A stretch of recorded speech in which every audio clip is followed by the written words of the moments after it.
hiyo video ukiona nikirelease kama nataka Na kuelewa kabisa. Mimi pia nilikuwa na maumivu sometimes, unajua sasa ile mwanaume anaongea ndio pressure inashuka, kwa sababu ukiweka vitu ndani ya roho saa nyingine inataka kulipua paka akili.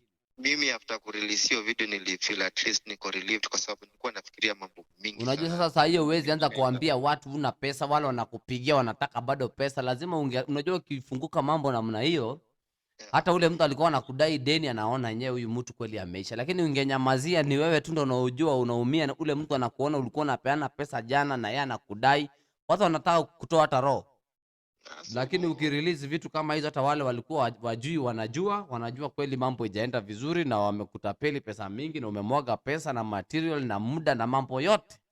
Mimi nimekuwa tu like nimeweka effort yangu na kila kitu kutoka investment na kila kitu hapo, so ndio nashindwa hata naanza wapi. Usijali ndugu yangu, tutashikana mkono. Mambo ni mingi huko Meru, na connection zangu 2-3 tutaongea off air nikwambie mambo vile tunaweza fanya. Niko huko Meru, wewe huko county ya Meru? Niko saizi nimetoka Meru leo. Nikakuja Nairobi. Okay. After watu wameona story yangu, kuna wale wamejaribu reach out. Reach out, wakaniambia tu nikuje nione vile wananisaidia kidogo. All right. Yes. At least niweze kurecover, kwa sababu niko in bad situation hiyo, tunaweza sema. Inshallah utapata usaidizi. So nimejikaza tu, ndo nimefika Nairobi jioni nione kama nitapata tu like. Sawa, wewe pumzika, kesho tutakutafuta mchana. Tukaweza kupiga gumzo 1-on-1 na tukaweza pia kushikana na kusaidia ndugu. Utafurahia ndugu. Sawa ndugu yetu. Okay, ward yako inaitwa namna gani? Ward hiyo ulikuwa unasimama? Mbeu ward. Watu wa Mbeu ward lazima tuwapige risasi kwa kukula pesa ya mheshimiwa. Haya. Watu wa Mbeu ward, hii ni risasi yenu ya kichwa. Halo, halo. Unawapigia makofi? Wacha niwapige risasi.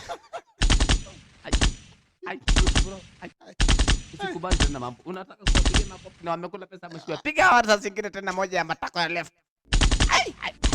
Ama tupige ya right. Wakose mahali ya kusimama. Wasiweze kukaa chini. Pesa ya mheshimiwa mnakula na mnamdanganya, na unaona ameinvest paka pesa yake ya campus ina help na vitu yote. Ndio tabia. Pumbavu. Umesikia mambo vile mheshimiwa amesema? Mheshimiwa manze. Bana, msifanye hivyo. Na mwacha kuchocha watu. Boosting. Alafu kipewa wale mnaita mtu mheshimiwa na mnajua hakuna kitu mnampatia. Wamemletea ya Wajakoya. Wamemfanya same. Wajakoya mpaka mnamwambia sema banki ni kitu mzuri. Hebu imagine waliambia Wajakoya ati hata aseme asimame kabisa kinaka ubaga mchana saa 7 nataka jua ikiwa hapa. Ati aseme banki ni kitu mzuri. Wewe imagine. Ati aseme mpaka tuuze makendelia ya fisi. Sasa hivi fisi unajua unamwangalia je? Ati ulisema nini mzee? Aseme tuuze makendelia. Ngoja sasa tukuje. Anguka tukuje. Sasa wewe enda saizi, acha saizi Wajakoya ajaribu kuenda trip Masai Mara. Ataona yeye mwenyewe atarudi bila makendelia. Atangoa. Yaani unajua hii dunia, hii dunia ya Mungu. Hapana dunia ya vijana. Hii dunia. Mungu ameumba vitu yote. Umeona, unaona hata wanyama iko na masikio. Inasikia news. Tena ngoja. Inangoja Wajakoya hivi. Na ule mzee hizi akijaribu kuenda Masai Mara na pia anarudi bila makendelia. Tena ngoe fisi. Fisi. Ungoe tena. Na wewe mwenyewe ni fisi. Uko town na unafanya kazi ya ufisi. Piga watu risasi mzee. Piga risasi moja ya makendelia. Meua. Yeye umepiga 2. Acha niwapige tena mzee. Sasa sikia mzee. Yes mzee. Koja pita zangu tu mtandaoni.